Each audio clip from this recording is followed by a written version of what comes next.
जय श्री कृष्ण। हर हर महादेव। प्रिय भक्तों, आज हम बात करेंगे एक ऐसे रहस्य की जो लाखों करोड़ों भक्तों के दिल में सालों से एक सवाल की तरह छुपा हुआ है। सवाल यह है कि आखिर शिवलिंग पर जल ही क्यों चढ़ाया जाता है। क्या सिर्फ आस्था ही वजह है या इसके पीछे कोई गहरा वैज्ञानिक, आध्यात्मिक और तात्विक कारण छिपा हुआ है।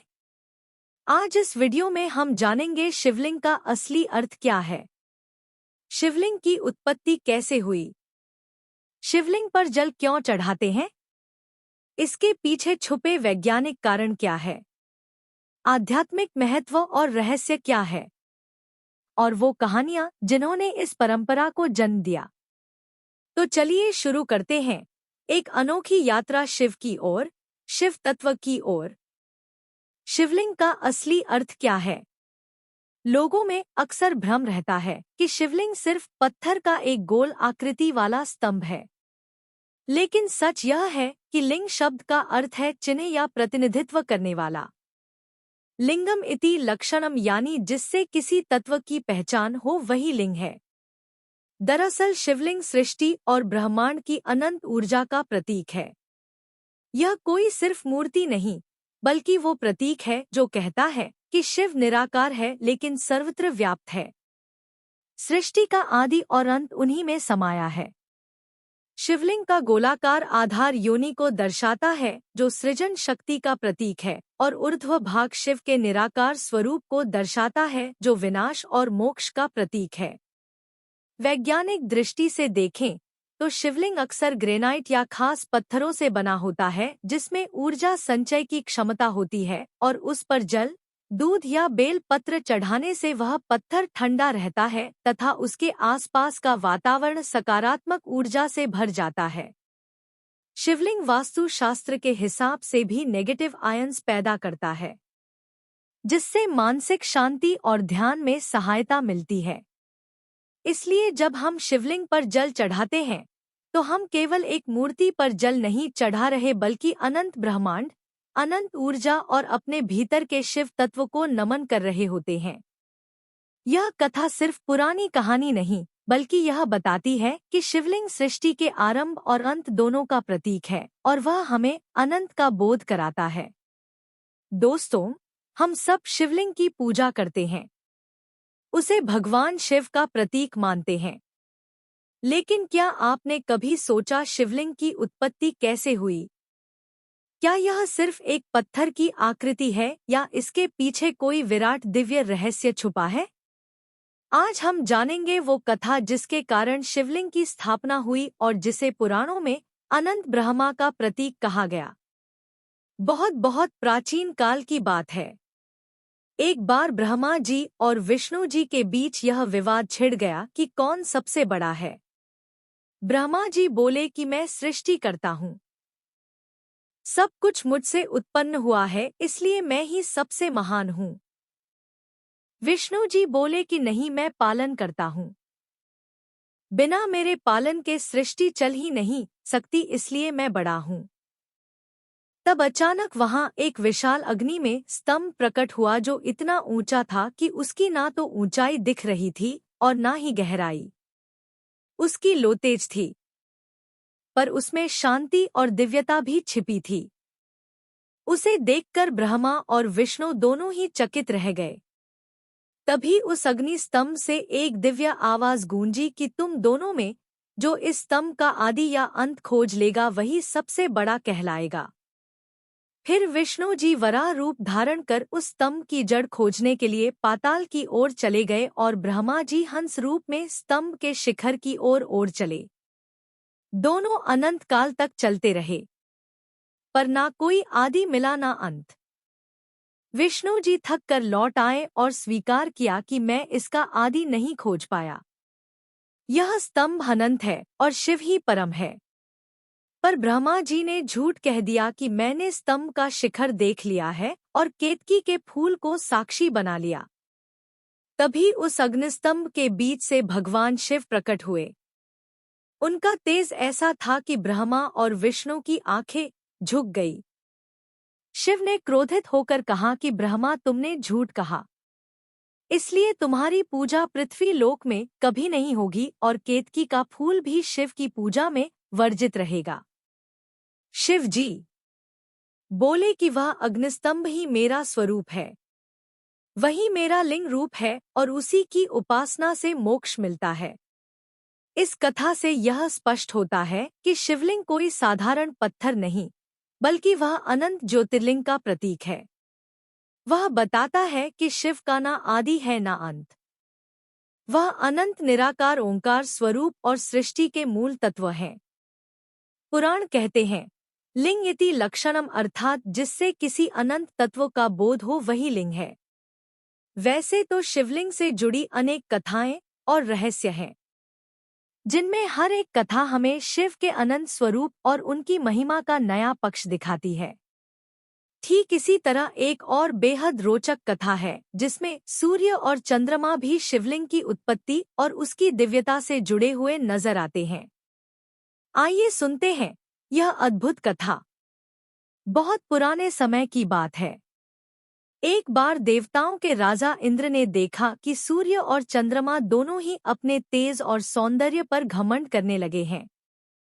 सूर्य को लगता था कि उसके प्रकाश के बिना सृष्टि में कुछ संभव नहीं, जबकि चंद्रमा को विश्वास था कि उसकी शीतल किरणों के बिना संसार अंधकार और उथल-पुथल से भर जाएगा। इंद्र ने इस घमंड को दूर करने के लिए दोनों को एक साथ लेकर भगवान शिव के पास जाने का निश्चय किया। जब वे कैलाश पहुंचे तब शिव मुस्कुराए और बोले, यदि तुम दोनों सोचते हो कि संसार केवल तुम्हारे कारण है तो यह भ्रम है। तुम दोनों का तेज मुझसे ही उत्पन्न है। तुम दोनों ही मुझ में लीन हो और मुझसे ही उत्पन्न होते हो। शिव ने अपनी आंखें बंद की और तभी उनके भीतर से एक तेजस्वी प्रकाश का स्तंभ प्रकट हुआ जो आकाश तक फैल गया। वह स्तंभ इतना प्रचंड और दिव्य था कि सूर्य और चंद्रमा का तेजस में तुच्छ प्रतीत होने लगा। शिव ने कहा, यही मेरा लिंग स्वरूप है।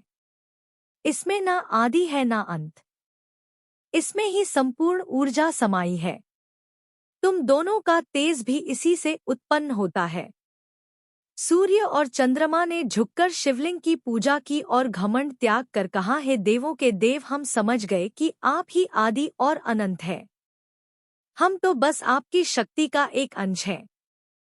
तभी शिव ने आशीर्वाद दिया कि तुम दोनों का पूजन मेरे लिंग स्वरूप पर सदैव होगा। सूर्य मेरे लिंग को ऊर्जा देगा और चंद्रमा शीतलता प्रदान करेगा। यही कारण है कि कई शिवलिंगों पर सूर्य की किरणें विशेष रूप से गिरती हैं और चंद्रमा की चांदनी में शिव की पूजा का महत्व है। इस कथा से यह संदेश मिलता है कि संपूर्ण ब्रह्मांड की सारी शक्तियां शिवलिंग में ही समाई हुई है और उसमें सूर्य का तेज और चंद्रमा की शीतलता दोनों ही सम्मिलित है। अब असली सवाल, शिवलिंग पर जल ही क्यों चढ़ाया जाता है? इसका जवाब 3 स्तरों पर छुपा है। पौराणिक, आध्यात्मिक और वैज्ञानिक। कहा जाता है कि समुद्र मंथन के समय जब हलाहल नामक भयंकर विष निकला तब सारी सृष्टि विनाश के कगार पर पहुंच गई और देवता दानव सभी घबरा गए। तब भगवान शिव ने संसार की रक्षा के लिए सारा विष पी लिया, जिससे उनका कंठ नीला पड़ गया और वे नीलकंठ कहलाए। लेकिन उस विष की अग्नि उनके शरीर में भयंकर जलन पैदा करने लगी। तब देवताओं और देवी पार्वती ने शिवलिंग पर निरंतर जल अर्पित करना शुरू किया ताकि उनकी तपन शांत हो सके और तभी से परंपरा बन गई कि शिवलिंग पर जल चढ़ाना शिव की शीतलता के लिए आवश्यक है। पर बात यही खत्म नहीं होती, क्योंकि आध्यात्मिक दृष्टिकोण से देखा जाए तो जल ही जीवन है और शिव को पंच तत्वों का स्वामी कहा जाता है, जिसमें धरती, जल, अग्नि, वायु और आकाश शामिल है।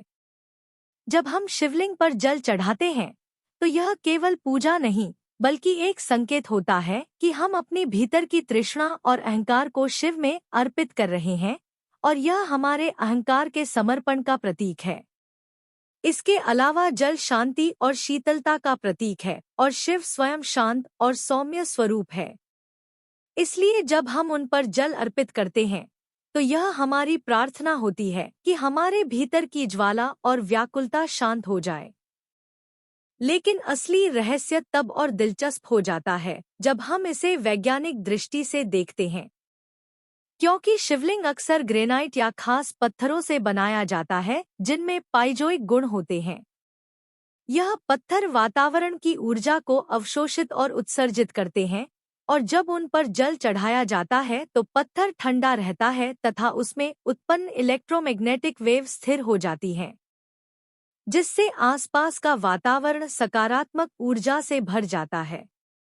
यही नहीं, मंदिरों का वास्तुशास्त्र भी ऐसा बनाया जाता है कि जहां शिवलिंग स्थापित होता है वहां का क्षेत्र नेगेटिव आयन से भरपूर रहता है।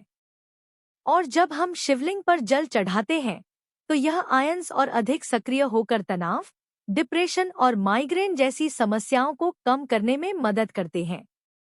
इसीलिए वैज्ञानिक भी मानते हैं कि शिवलिंग पर जल चढ़ाना केवल धार्मिक अनुष्ठान नहीं, बल्कि एक प्रकार की प्राकृतिक थेरेपी भी है जो तन और मन दोनों को शांति और ऊर्जा प्रदान करती है। अब सवाल आता है कि केवल जल ही क्यों नहीं बल्कि बेलपत्र, दूध, शहद और धतूरा भी शिवलिंग पर क्यों चढ़ाया जाता है? दरअसल इसके पीछे गहरे धार्मिक और वैज्ञानिक कारण छिपे हैं। दूध शिवलिंग को शीतलता प्रदान करता है और शुद्धता का प्रतीक माना जाता है। बेल पत्र की 3 पत्तियां त्रिदेवों का प्रतीक हैं और इसमें औषधीय गुण भी भरपूर होते हैं, जिससे वातावरण शुद्ध और मन शांत होता है। धतूरा अपने आप में विष है, लेकिन इसे शिव को अर्पित करने का अर्थ है कि हम अपने भीतर के विष, विकार और नकारात्मकता को शिव को सौंप रहे हैं ताकि वह उनका दमन कर सकें। वहीं शहद मीठे स्वभाव और जीवन में मधुरता का प्रतीक है और इसे अर्पित करना इस बात का संकेत है कि हम अपने जीवन में मिठास और सौहार्द चाहते हैं। यह सारी चीजें सिर्फ प्रतीक नहीं है बल्कि औषधीय और मानसिक रूप से भी बेहद लाभकारी है, क्योंकि इनमें प्राकृतिक गुण होते हैं जो शरीर और मन दोनों को सकारात्मक ऊर्जा और शांति प्रदान करते हैं। लोग अक्सर पूछते हैं कि क्या शिवलिंग पर जल चढ़ाने की कोई विशेष विधि होती है, और इसका उत्तर है कि हाँ, होती है, क्योंकि शिवलिंग पर जल अर्पित करना केवल एक धार्मिक परंपरा नहीं बल्कि एक गहरा आध्यात्मिक अभ्यास भी है, जिसके पीछे शास्त्रों के कई नियम और संकेत छिपे हुए हैं। सबसे पहले तो यह ध्यान रखना चाहिए कि जल हमेशा शुद्ध और साफ होना चाहिए, क्योंकि अशुद्ध जल अर्पित करना अशुभ माना जाता है और इससे पूजा का फल कम हो सकता है। जल को अंजलि में लेकर या लोटे से धीरे धीरे और श्रद्धापूर्वक शिवलिंग पर चढ़ाना चाहिए ताकि उसका स्पर्श शिवलिंग के प्रत्येक भाग को शीतलता और पवित्रता प्रदान कर सके। इसके साथ ही ओम नमः शिवाय या महामृत्युंजय मंत्र का उच्चारण करना चाहिए, क्योंकि इन मंत्रों की ध्वनि कंपन वातावरण को सकारात्मक ऊर्जा से भर देती है और साधक के मन में स्थिरता और शांति लाती है। शिवलिंग पर जल चढ़ाते समय केवल मंत्र ही नहीं बल्कि अपने मन की सारी कामनाएं, कष्ट और अहंकार भी शिव के चरणों में समर्पित कर देना चाहिए ताकि वे सब कुछ अपने भीतर समाहित कर ले और भक्त को शांति और समाधान प्रदान करें। इसके अलावा शिवलिंग की परिक्रमा करने का भी विशेष नियम है, जिसमें एक या आधी प्रदक्षिणा ही की जाती है, पूरी प्रदक्षिणा नहीं, क्योंकि शिवलिंग का पिछला भाग माता पार्वती का स्वरूप माना जाता है और उस भाग की अनदेखी कर आगे बढ़ जाना ही शास्त्र सम्मत है। यह आधी परिक्रमा इस बात का प्रतीक है कि शिव और शक्ति एक दूसरे से अलग नहीं है, परंतु उनके पूजन की मर्यादा अलग है। ऐसा कहा जाता है कि जो भक्त विधि पूर्वक और सच्ची भावना से शिवलिंग पर जल अर्पित करता है और परिक्रमा करता है, उसे भगवान शिव की कृपा शीघ्र प्राप्त होती है और उसके जीवन के संकट दूर हो जाते हैं। शिवलिंग पर विशेष दिनों में जल चढ़ाने का महत्व केवल रोजाना ही नहीं बल्कि कुछ खास दिन भी माने जाते हैं, जब शिवलिंग पर जल चढ़ाने से विशेष फल मिलता है।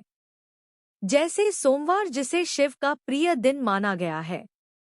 उस दिन शिवलिंग पर जल अर्पण करने से रोग, ऋण और संकट दूर होते हैं। श्रावण मास में तो शिवलिंग पर जल चढ़ाने का महत्व कई गुना बढ़ जाता है, क्योंकि यह मां शिव को अत्यंत प्रिय है। ऐसी मान्यता है कि इस महीने में जल चढ़ाने से 100 जन्मों के पाप भी नष्ट हो जाते हैं और मनवांछित फल की प्राप्ति होती है।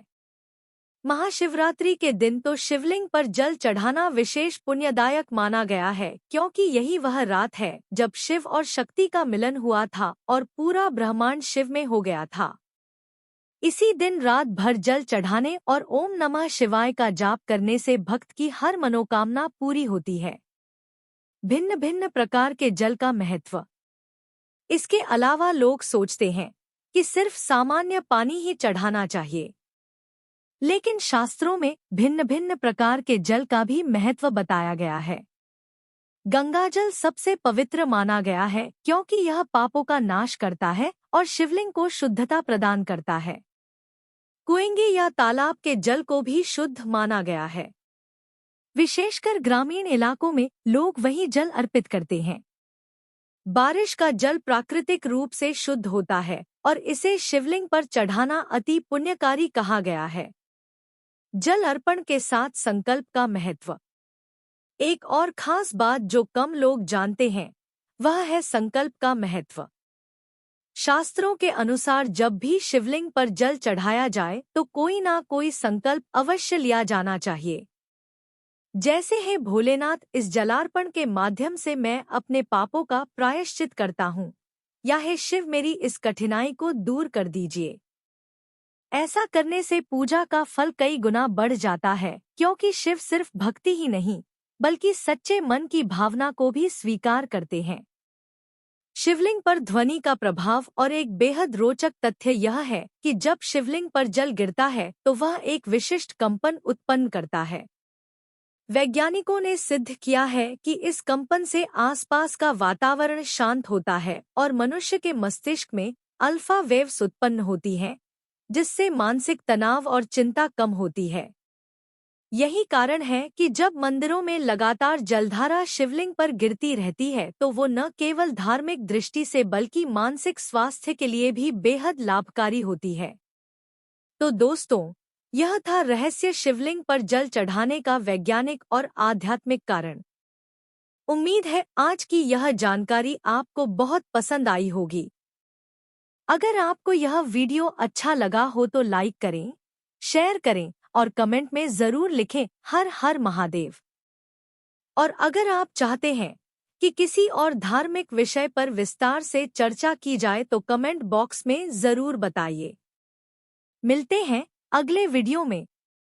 तब तक के लिए हर हर महादेव।